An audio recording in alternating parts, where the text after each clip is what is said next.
Uno de los principales deberes de una princesa al casarse con un rey, si no el más importante, era engendrar una descendencia de herederos sanos al trono, principalmente masculina, ya que la mayoría de la realeza impedía que las mujeres ascendieran al trono. La reina, que también era madre, era doblemente afortunada, pues cumplía con su tarea de esposa y reina, a su vez que garantizaba su posición social. Como madre del futuro rey, podía dar su opinión en asuntos de estado, ser regente, entre otras cosas. Pero no todas las reinas tuvieron esta doble suerte de ser madre de un príncipe en muy poco tiempo.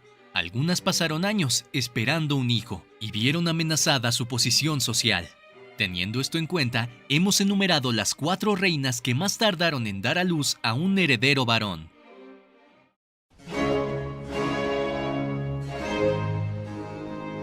María Antonieta era hija de María Teresa de Austria y acabó casándose con Luis Augusto, el futuro rey Luis XVI, siendo nieto del rey Luis XV. El matrimonio de ambos fue un acuerdo político entre las casas dinásticas de Francia y Austria, que eran enemigas desde hacía mucho tiempo, pero en este periodo se estaban acercando y el matrimonio de los príncipes era una clara señal de ello. Para que la boda tuviera lugar, María Antonieta se sometió a una serie de reducción de sus modales y su estética, teniendo que ajustarse a los estándares de belleza y educación franceses. Louis era un joven tímido y reservado, que solo pensaba en casar y trabajar con relojes. Su abuelo quería que su novia fuera lo más bella posible, para despertar el fuego de las mujeres que su nieto no mostraba. La boda tuvo lugar en abril de 1770, en una iglesia de Viena, y tenía toda la apariencia de un acuerdo político, ya que se hizo por delegación. En el altar, Maximiliano, el hermano de la novia, hizo el papel de delfín. Poco después de la ceremonia, una comitiva de 57 carruajes partió hacia Francia. En territorio francés, la joven conoció al rey Luis XV, que entonces tenía 60 años. Luego fue el turno de su prometido, Luis Augusto, que tenía muy poco contacto con las mujeres y era ciertamente virgen. Acabó dando a María Antonieta solo un rápido beso en la mejilla. Una nueva ceremonia nupcial se celebró en Versalles, el suburbio de las afueras de París, donde residía la corte francesa. Bajo la atenta mirada de los nobles, la pareja se retiró a la cama. Todo el mundo estaba ansioso de que el delfín pudiera reproducir un heredero. Esto rápidamente, pero esa noche de bodas pasaría a la historia. Allí ocurrió algo que se repetiría durante años. Nada. Como escribió el delfín en su diario de la mañana siguiente, Luis Augusto no desfloró a Delfina y no haría tal acto durante 7 largos años. Mientras tanto, María Antonieta fue presionada por todos, sin embargo, ella no tuvo la culpa de nada. Como los esponsales fueron infructuosos, la futura reina fue pronto objetivo de acusaciones. El matrimonio tuvo que ser consumado a través del sexo, ya que había un problema de sucesión en Francia, o mejor dicho, la muerte de los herederos.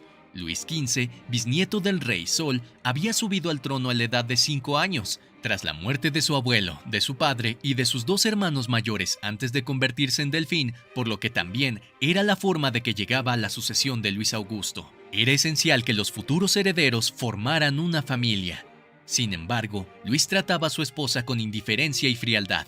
Solo se reunía con ella de etiqueta. Pasaba la mayor parte de su tiempo cazando, arreglando cerraduras y relojes. Y como tenía que ser en aquella época, las obligaciones del matrimonio de tener un heredero recaían sobre los hombros de María Antonieta. Su madre, a través de las cartas, la culpaba del fracaso y decía que todo dependía de la esposa.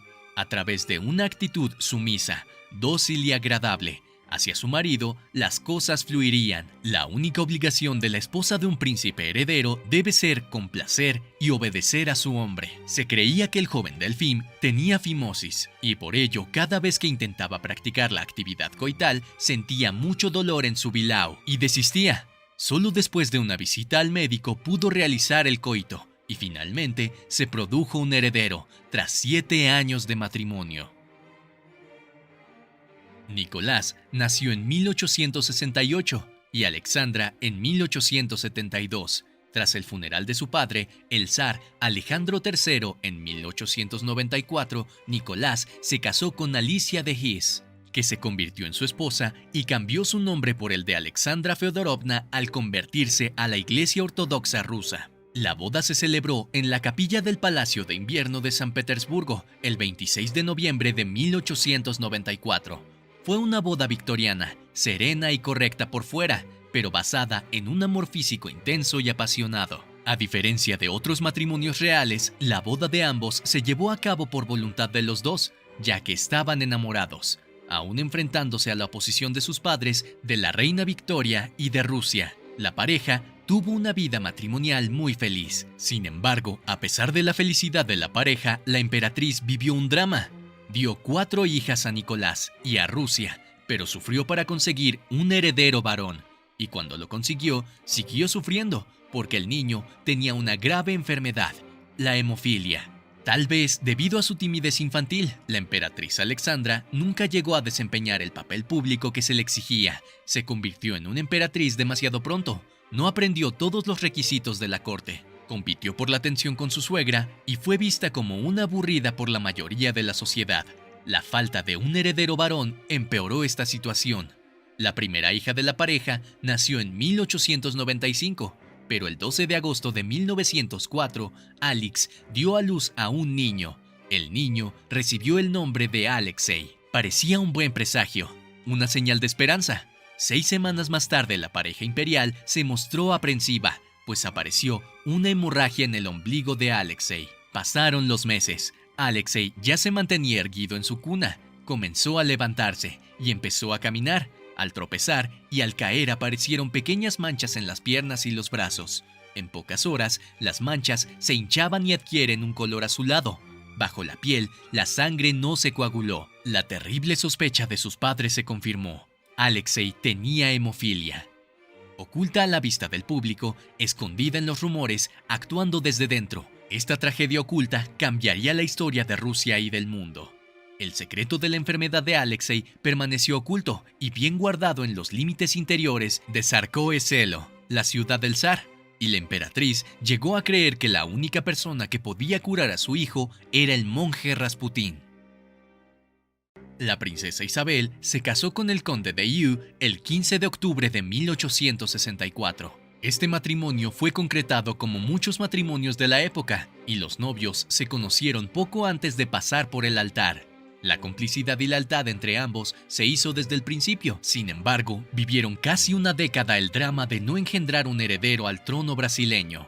Mientras tanto, Leopoldina, la hermana menor, se quedó embarazada sucesivamente, lo que provocó cierta envidia en Isabel. La infertilidad se consideraba una enfermedad que se llamaba frigidez. En aquella época se recomendaba beber té de hierba de garrapata, hierba de higo o incluso fumar las partes íntimas con una hierba. No faltaron las novenas a Santa Ana y Santa Comba, patronas de la fertilidad conyugal. La princesa Isabel se sentía avergonzada de hacer que su marido se sometiera a las creencias nacionales para provocar el embarazo en las mujeres, obligándole a orinar en el cementerio a través del anillo de una tumba, o engrasar la zona pública con sebo de cabra, o a beber botellas de catuaba.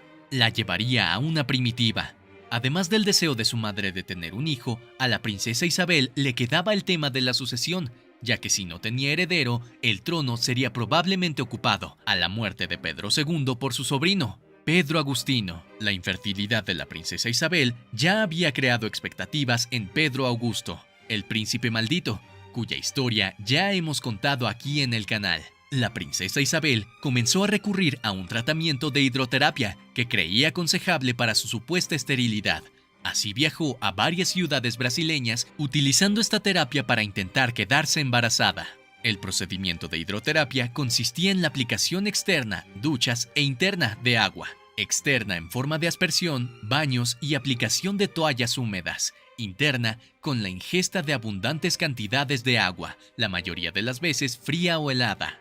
Estos recursos se asociaban a remedios energéticos de sudor, masajes prolongados, ejercicio constante, caminar por pendientes y una dieta equilibrada. Después de todo tipo de ayuda, por fin, la princesa Isabel tuvo a su hijo. En 1875, tras 10 años de intentos infructuosos, la princesa Isabel quedó finalmente embarazada, Aunque tuvo sucesivos abortos naturales y una hija que nació muerta, la princesa Isabel dio a la corona 3 herederos que, debido a la caída de la monarquía, nunca llegaron a ocupar el trono. Y como recordatorio, contamos la historia de los hijos de la princesa Isabel aquí en el canal.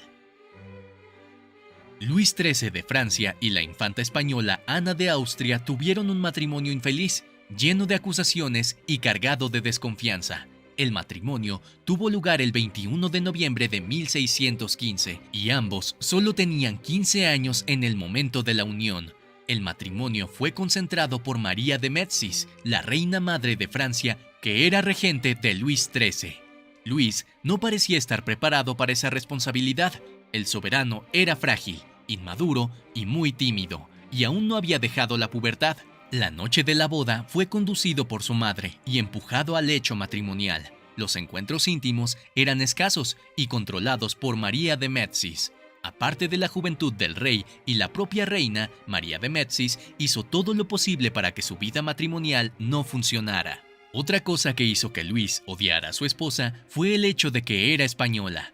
Francia había estado en guerra con España durante décadas y su matrimonio fue un intento de traer la paz entre dos naciones. Pasó el tiempo y no se generó ningún heredero. La pareja se vio poco y cuando lo hizo, solo hubo odio. Para empeorar las cosas, Ana se vio envuelta en un complot con el duque de Buckingham, que estaba enamorado de la reina e intentó atraparla en su dormitorio.